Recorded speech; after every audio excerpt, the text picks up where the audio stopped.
Hi, I'm Kristin Omdahl and welcome back to my studio. I've been a teacher, designer, and author in the craft industry for over 15 years. In this video, I want to show you some tips and tricks for making one of the projects from my brand new book, 52 Crochet Gifts. The Evelyn earrings. How gorgeous are these? Let's get started. When you're attaching it to the jump ring and the French hook, you can make choices based on how you want the earring to present itself. If you want the earring, once you put it in, I have them set up right now so that the earring's going to go sideways. So in my profile view, you see the earring. And that's by adding one jump ring with the French hook. If you wanted the earrings to sit, and my hair is going to prove me wrong right now, but in general, they're going to sit like this with one jump ring, which I love that look for this size earring. If you wanted them to present this way, you would have to add a second jump ring. So you'd add a jump ring to the yarn, a jump ring to the jump ring, and then the French hook to the jump ring. So to make them face sideways so that you see the full view in profile, that's adding one jump ring. If you wanted to have them present front way, so one jump ring, two jump rings. Does that make sense, guys? I did this in 4 colors of Be So Fine yarn, and I added beads to the final round, and I love these so much. In fact, I'm going to put them on. At the end of round 3 is a chain 7 space that ends up being the place where we'll be putting our jump rings to attach our French hook. Here we have a couple of options. The safest way to add jump rings so that they don't fall off your earring is to use a solid ring, something that's not already split and open. So if you're adding a solid ring in the middle of that chain 7 space, you're going to slip stitch that ring onto the chain. We have our chain 3 of the chain 7 space done. We're going to insert our crochet hook into the ring and slip stitch through the ring.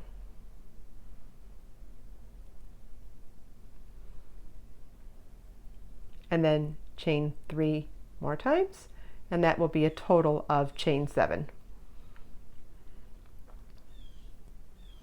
And then we slip stitch to join at the first stitch at the beginning of the round to join.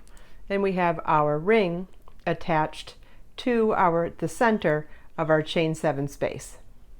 If you end up using a split ring, the type of jump ring that has a cut already in it, you're going to take 2 pairs of pliers and gently working back and forth, twist them open. You don't want to pull them apart, you want to twist it open, and then you're going to insert it into the chain 7 space and add your French hook, and then working back and forth, gently place it back into place. Did you hear that click? When you hear that click, you know that you put it back into place. And that's what it would look like with the one jump ring. If you are adding 2 jump rings to your earring, we'll open this up one more time. Remember we talked earlier about which way the earring will face you depending on how many jump rings you add. Okay. So we would close this one up first by itself. We're going to go until you hear that click.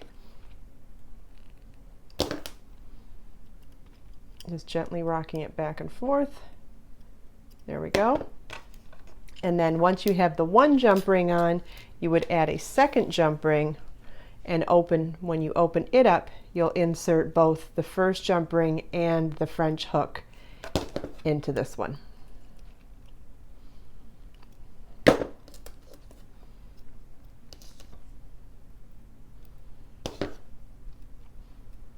Now we did this at the end of round 3. You could have waited till the whole earring was finished, but we won't be using this part of the earring anymore, so I figured it was fine to show you how to do that on the chain 7 space. Now we'll work on adding beads to create the last 2 rounds of the earring. For this particular earring design, we're actually working the last 2 rounds in the same color, but only doing beads on the last row. So we could join our yarn and work 1 row, then cut the yarn, fasten it off, add the beads, and then work the 2nd row. But I figured to eliminate the extra step of having more ends to weave in, we might as well just add our beads now. And it's not that many beads. There's only 9 beads to add, so it won't be too bad to move them along for 1 extra row. So we're going to use a beading needle. You can't crochet these ones onto your work as you go because the beads are just too small. These are 4mm crystal bicone beads. They're really pretty, but they're very small, so there's no way you could get a crochet hook through there to add them on to your work as you go. So we're just going to thread our beads onto our yarn.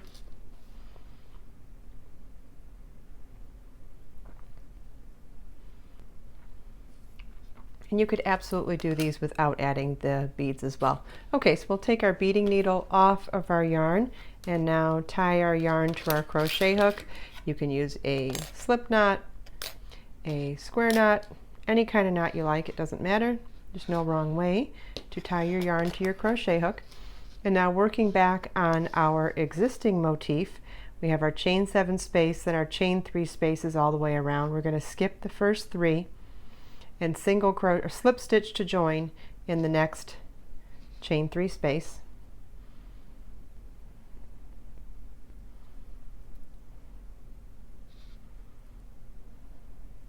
Chain 1 and single crochet in the same space. Chain 3 and single crochet in the next chain 3 space. I'm going to do this for a total of 9 chain 3 spaces.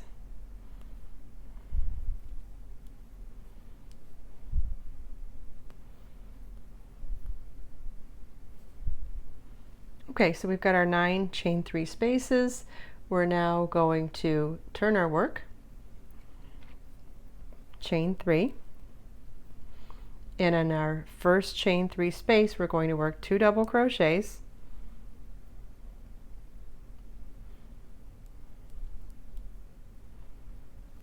it's actually 2 double crochets, chain 3, 2 double crochets. But if you're adding a bead, you're going to do a bead chain 1 in the second chain of those chain 3. So first we do the 2 double crochets in the chain 3 space, then it would either be chain 3 or it's chain 1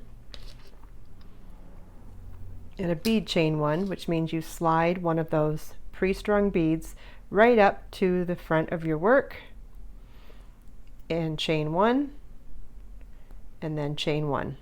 So that would be chain 1, bead chain 1, and then another chain 1, and that counts as 3 chains. Then 2 more double crochets in that same chain 3 space.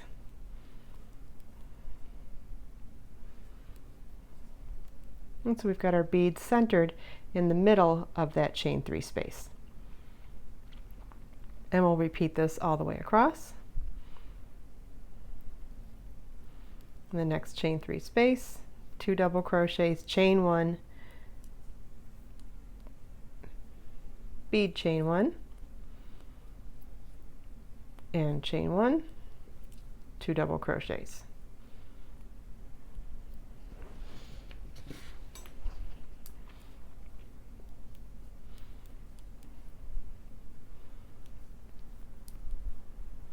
So if you were doing this without beads, in every chain 3 space it would be 2 double crochets, chain 3, 2 double crochets, and if you're doing it with beads, it's 2 double crochets, chain 1, slide a bead up, bead chain 1, chain 1, and 2 double crochets in the same chain 3 space. And that's what you'll repeat all the way across this final row and then fasten off. You want to refer to your pattern for chart, written instructions, step-by-step on how to do all of the earring as well as how to stiffen them in the end. I hope you enjoyed this video. If you have any questions, please leave them for me in the comments. And don't forget, all the links from the things that we talked about in this video are available in the video description below. Let us make time to create, share, and inspire today and every day. I'll see you in the next video.